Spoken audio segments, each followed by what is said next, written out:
What's up, guys? Today I'll be talking to you a little bit about how I manage stress. I'll be giving you 5 tips, 3 of which are a bit more general and 2 of which are more specific to vet school, so stick around.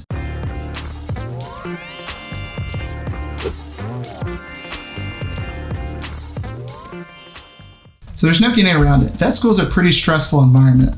There's long hours, we're consistently busy, we have usually 2 tests a week, and a large volume of material to cover. So stress can really wear down on you. It can be detrimental to your mental and physical health, and it really hurts you in even learning the material you're there to learn in the first place. I've been able to maintain my grades in vet school and still enjoy my life outside of it. I get time to spend with my wife, get time to spend with the dogs, get time to spend working on all the hobbies I like to do. So I'm going to be telling you a little bit about what I do to manage my stress in order to be able to enjoy my life outside of vet school still. Tip number 1 is exercise. It improves your confidence. It leaves you with overall better health, leaves you with endorphins. When you leave the gym, you're leaving in a better mood than when you go. So it's really a huge combatant of stress. The biggest thing is to find a time where you can be consistent when working out and you won't be distracted when you're there. What I do is I work out right after school every day. Last semester, Jordan and I tried to work out in the mornings, and that was impossible. We already get up at 6 a.m. every day. In order to get up earlier, that was really hard. So you really have to find a time where you can work out consistently. I do a 3-day rotation where I do a leg day, a chest and tries day, and a back and bis day, and then I start over again. I usually just do that in the weekdays. If I ever miss a day, I can just continue with the rotation. That way I don't end up skipping days, I don't end up being imbalanced. So that's usually what I do, and I definitely recommend that. All right, tip number 2 is diet. Now, I don't mean you have to be on some crazy diet all the time. All I'm saying is to, in general, have a pretty good, healthy diet. I usually cook from scratch, and to me, that's been the biggest change. It gives me time to de-stress, and you have higher quality ingredients in your food. A healthy diet keeps your mind fueled, and it's a more sustainable lifestyle. Now, it's all right to splurge every now and then because you want anything you do to be sustainable. For me, on the weekends, Jordan and I would go eat a nice dinner. We don't really stress out about what we're going to eat as long as we are maintaining, in general, a pretty healthy lifestyle. Now, what I do is if it's a busy week, I usually prepare one-pan meals. And if you haven't heard of that, it's basically where the whole recipe is based around cooking in one pan. That way there's very little dishes to do and it's really easy to cook. Now, if it's a less busy week, I like to find a more complicated recipe, something that's more fun.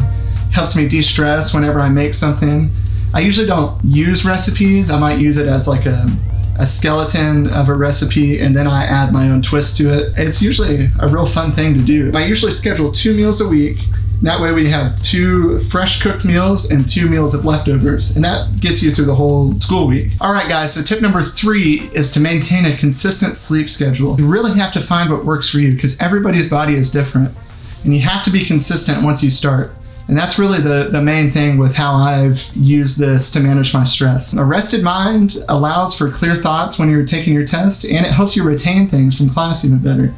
So what I do, I have our Echo wake us up at around 6 every day. Last semester, we didn't really manage that very well. We'd have a different schedule for Tuesday, Thursday, and Monday, Wednesday, Friday. And that really messes with you, even if it's just a few minutes each day. Having a consistent schedule has really helped. So basically what happens is I wake up around 6, I get everything together in the morning for Jordan and I, get our breakfast together, and then I'm usually in bed around midnight. Now, it's only about 6 hours of sleep every night, but the consistency has really allowed me to feel rested in class and to really take full advantage of my time during the day. The main thing is that you have to find what works for you. I used to really need a full 8 hours, and it's kind of changed now and then. Currently, I feel really rested, even though I'm only getting 6 hours of sleep. It's just because I'm consistent every day. My body knows what to expect every single day. All right, now we're getting really into more of the vet school specific ones, although this tip really still applies to the rest of your life if you're working and you're still trying to manage stress. For me, the biggest thing that's really changed my stress levels in vet school is taking a break.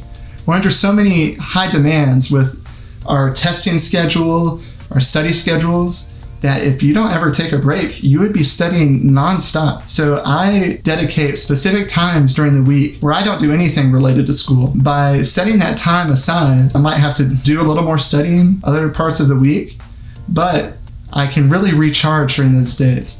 So our tests are normally Mondays and Fridays. And for me, Monday night, I really don't do any studying. I might organize my notes, but I really take a break from studying and from doing anything related to school. Friday and Saturday nights, I also take a break. After the whole week of studying, after the whole week of school, you really have to give yourself a break. The biggest thing is to not feel guilty about your time studying when you're doing this.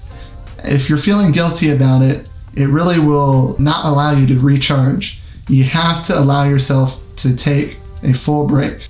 All right, now we're to the fifth and final tip, and that is to manage your expectations. Now, all through undergrad, we've been primed to be studying, trying to get the highest grades possible because getting into vet school is really hard. And you really have to have a high GPA. Once you're in vet school, they always say C equals DVM. I wouldn't recommend shooting for all C's, but you certainly don't have to get straight A's. You can allow yourself some time to rest, take a break, and maybe you get a B on a test. So the biggest thing is know what your priorities are and to know what your goals are. Now for me, I want to be a general practitioner. I'm not planning on going to a residency. So having a spectacular GPA isn't a huge priority to me.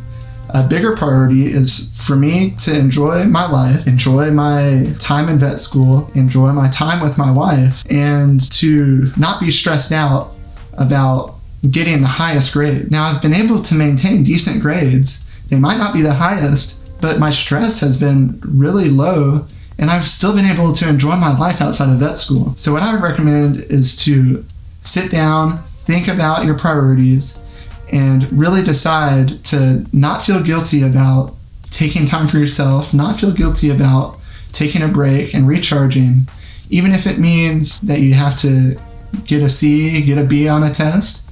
It really will be okay in the long run if you know your priorities and you know that you're still going to be meeting your goals. All right, guys, thank you for watching. If you have any questions about anything I've talked about, or if you have any ideas for any videos you'd like for me to do in the future, please leave a comment down below. And if you've enjoyed this video, please like and subscribe, and I will see y'all next time.